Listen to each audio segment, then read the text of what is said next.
Hey everyone, my name is Simpsy, how you all doing? Welcome back to some more Medieval 2 Total War Definitive Edition here today on the channel. We're back with episode 3 of our Norwegian campaign. Now first things first, we're going to be negotiating with the Danes for a peace treaty. We've taken Lund off them, but we've lost Scara, so I'm just trying to demand it from them. They are interested in peace for whatever reason, so we're going to ask them for trade rights plus that, and maybe a payment, as they seem to have had a change of heart. That's surprising. How much are we going to get from this? We've been at war with them for 10 turns. 5,000 krona would be fantastic. And they're going to accept.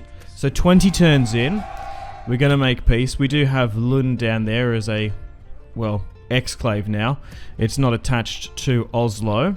And Scara was a rebel territory before we took it anyway. So we're going to make a peace treaty with them. Replenish and repair. Build back up to, well, chip away at them again. We'll try and move some of those military units from the west back to Oslo, and we're still obviously focusing on our Britannia conquest. So, if you like the sound of that, like, subscribe, all that good YouTube stuff. If you want to see more Medieval 2 Total War on the channel.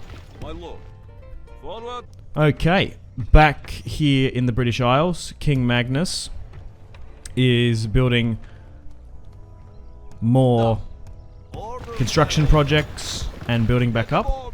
We've got Jorvik now, which we renamed back to what it should be.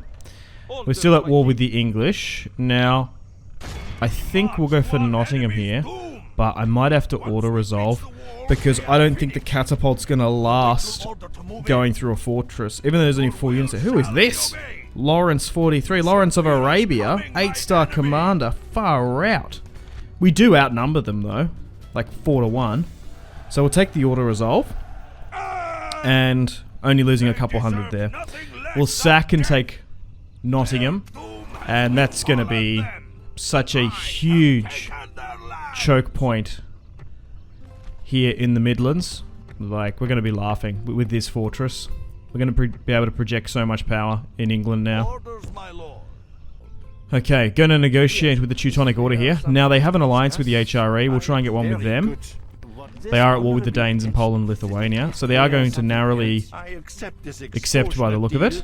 The Pope wants us to break our alliance with the Holy Roman Empire because they've been excommunicated, but I would rather not. I think the Danes are probably focusing on them at the moment. So I would like to unite Scandinavia and the Nordic countries, but it's going to be easier said than done. I'm splitting my resources between the Nordic countries and Britannia. We seem to be having a better effort here. Continue on. Okay, so now they want me to cease hostilities with England. That's fine, I don't particularly want to get excommunicated. We could basically get rid of family leaders and reset it, but we are going to heed the Pope's advice, and we're going to cease hostilities. We want to try not get excommunicated in this series. I would rather not the French and the HRE and all these other factions just naval invade me. That would be an issue. So we're going to stay loyal with the Pope. 240, we're at war with England and France. And we'll look to build back up. Yeah, so those are the Danish assassins which took out King Haakon. We're currently under the reign of our second faction leader, Magnus, who was tasked to invade Britannia. And this is what he's done in his dynasty, his rule. Scotland has been defeated. We got them with a cheese in the first episode. I'd recommend watching it. It was kind of funny. Essentially, William Wallace rebelled and split them in half, and then Edinburgh was left undefended, and we were able to destroy the faction in one fell swoop.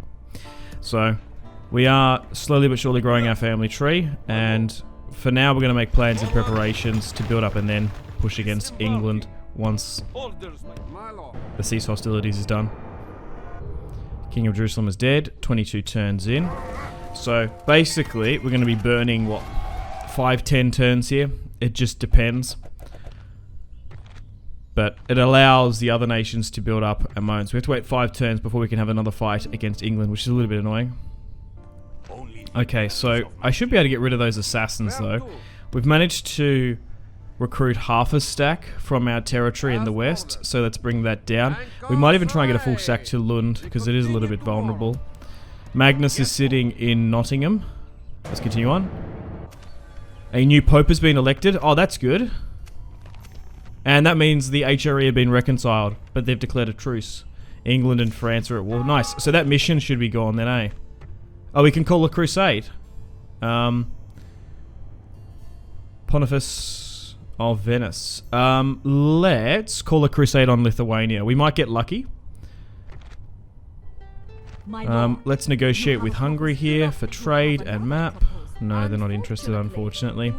Still trying to get trade where we can around the European world. Alright, let's move this half a stack down to Lund. And let's make sure the navy sits in the port as well. Protected. We don't want it sitting on the open ocean, just in case it gets attacked. So Scara's undefended. Still at war with England and France. We have a marriage alliance with the HRE. And, of course, Aragon. Thorgil is sitting here. We could look to maybe move Thorgil out. Maybe to the border. We want to try and get a general there in Lund. And let's move you out. So we can call a crusade on Vilnius now. Let's do it. Okay. Unfortunately, that's been rejected, which is a shame. We just had to move him out to call that. Okay, so we currently have, what, 4 full stacks in operation. 2 in Britannia, 2 in Scandinavia. Oh, you gotta be kidding me! Ah, the Pope took the credit for my plan. That's plagiarism. Everyone's gonna join as well. No way. That territory has expanded. I can't believe that. Well, that's good. We should be able to farm some nice experience there. We are in a debt crisis, though, which is annoying.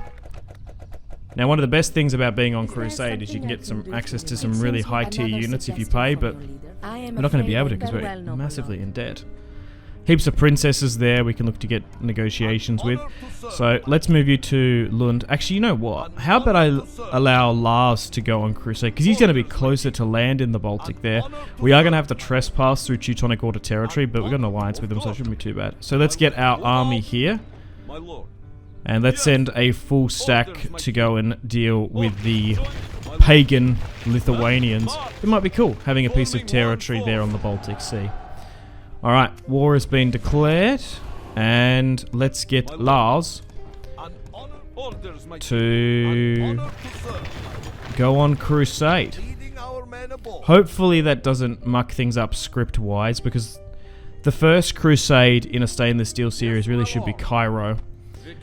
But I'm surprised after they rejected it, they accepted my plan. So 3 more turns in England. Send an emissary to Venice. We can do that. Okay, welcome to the top of the turn. 25 turns in. A lot of people are joining. There's been a new pope as well. We haven't even got a proper cardinal. Nice. Eric Harkinson, our future king. Historically, Eric II has now come of age. Half Germanic, half Norwegian. Has a claim to the imperial seat in Germany. Okay, let's negotiate with the Byzantines for trade. Let's get that trade flowing from Constantinople to Oslo. That would be rather nice. And we still needed to negotiate with Venice as well. We had a mission.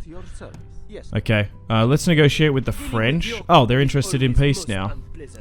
Hopefully they'll give me a payment. We've been at war with them for 10 turns, but no Norwegians nor French have exchanged blows. I just think it's because they were at war with the HRE, more or less. Okay, so that's now done, which is nice. And we're only at war with the Danes again? Oh, that's annoying. Yes, my lord. Whose time is up? Alright. I didn't even comprehend that. Moving the men ashore, my lord. Where did I must have missed that? We're at war with the bloody Danes! Where to? Okay. Well, we'll send you to Vilnius, and hopefully you can try and take that. An honor. Okay. Yeah, alright, they're blocking the port, which was the military action, because they haven't done any big actions. Alright, well, let's leave Oslo then, and we'll look to retake Scara. We'll try and get rid of their assassin there. Nice, with a 42 percentile. I'm going to take that, those odds any day. Alright, let's mobilize south. Yes. Nice, okay. Let's head to Scara then, 2 turns away. We'll try and retake our lost territory. Yeah, I feel like we're just going to be constantly at war with them. So be it. Okay, back in England now. I think going and striking London is the play. Let's build a watchtower here. So still 2 turns, so they could intercept us ideally and then push a fight. So let's move down to there from Nottingham. We've got our taxes rather high at the moment, so public order isn't the best. Population is going down. It's just because we've been in a bit of a debt crisis. We've got so many armies built up, but because they're not actively fighting, we're not off balancing it essentially. Alright, so we're going on crusade in Lithuania. So now they've attacked me in Lund. So that's rather annoying. The Byzantine Emperor is dead. The crusade crowd grows. A fair few family members have been born. Nice. Okay. So let's hit this smaller Lithuanian army here before we attack. We can actually attack the Danes there, which is quite funny. I think you get pretty bad bonuses if you do that though. Let's release for good relations. It's not a strategic imperative to get rid of them. Alright, let's move up to Vilnius and build some siege equipment. Still getting sieged out here.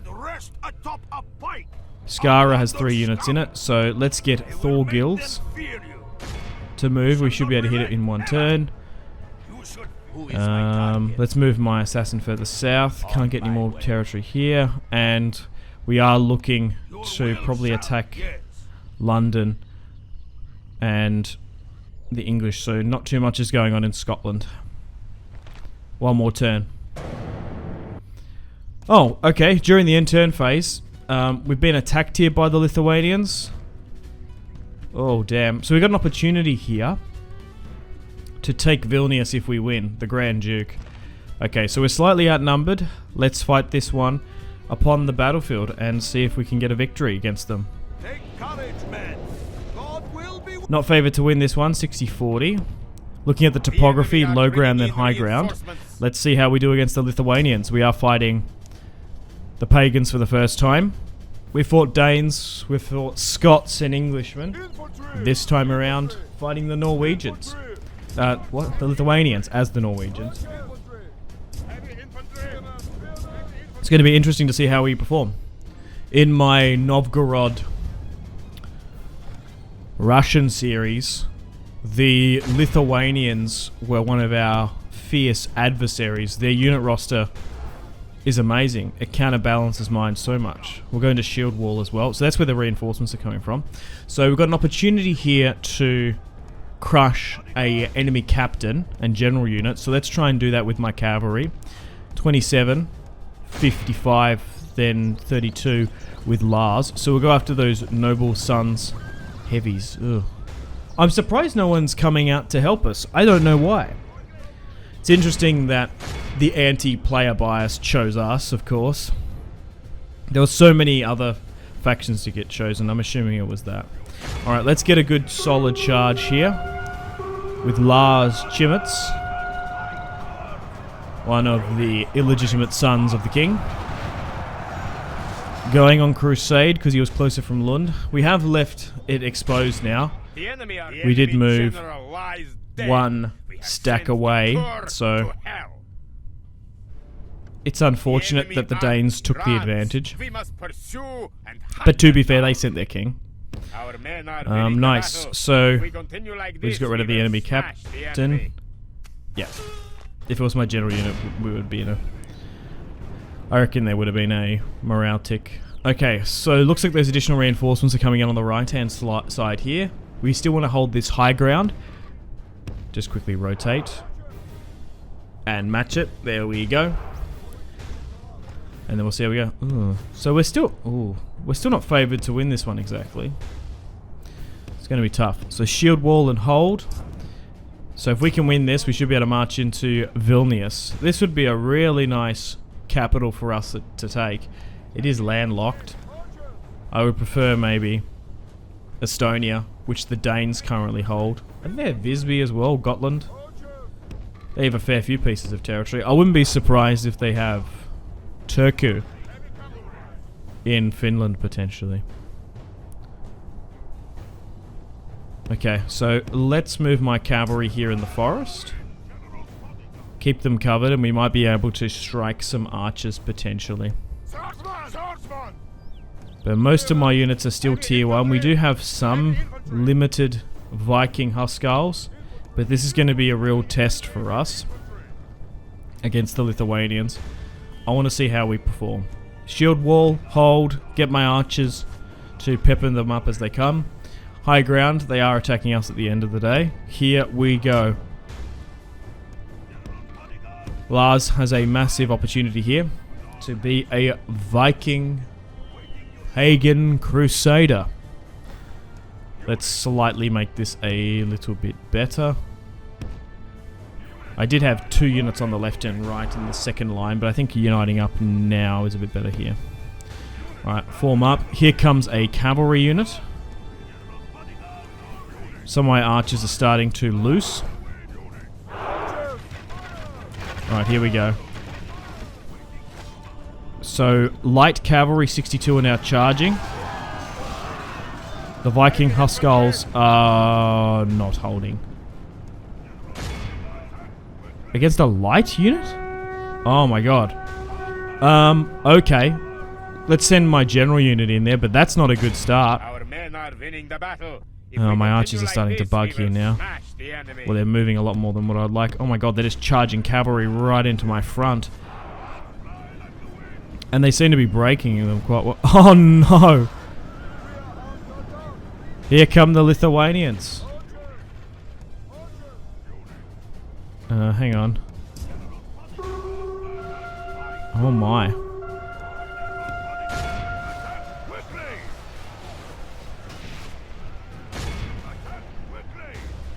We are holding barely, but we're taking massive losses in the process. Maybe we need to soften them up a lot more. I should have maybe given out a archer order, because my archers aren't, like, there we go, like fire.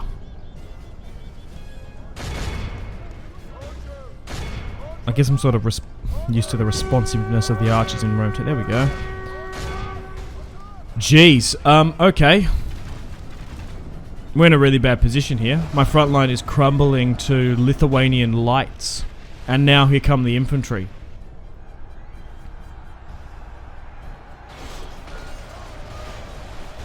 I thought holding with our archer supremacy would be better.